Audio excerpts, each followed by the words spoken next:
ছোট পর্দায় অভিনয় শুরু, তারপরে টেলিভিশন থেকে ক্রমে ওটিটি দুনিয়ায় পরিচিত মুখ হয়ে ওঠেন কলকাতার অভিনেত্রী উষসী রায়। ডাক এসেছিল মুম্বাই থেকেও।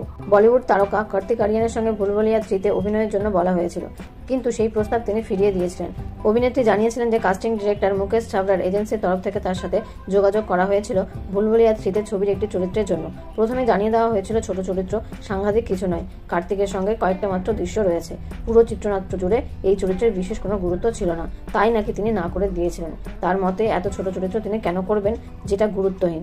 সম্প্রতি সঞ্জয় লীলা বানসালির ওটিটি সিরিজ হীরামান্ডির নিয়েও চর্চা তুঙ্গে। এই ছবিতে আলম চরিত্রের জন্য বাংলা ইন্ডাস্ট্রির বেশ কিছু অভিনেত্রী অডিশন দিয়েছিলেন, তার মধ্যে তিনিও ছিলেন, কিন্তু কেউই নাকি সাফল্য পায়নি তেমনভাবে। সঞ্জয় লীলা বানসালির সঙ্গে কাজের সুযোগ হাতছাড়া হওয়ায় আক্ষেপ তো রয়েছে, সঙ্গে ক্ষোভ প্রকাশ করে অভিনেত্রী বলেছিলেন যে তিনি নাকি হীরামান্ডির ঝলকই দেখেননি। তার মতে এই চরিত্রের জন্য যাকে কাজ করা হয়েছে তার থেকে তিনি নাকি ভালোই অভিনয় জানেন।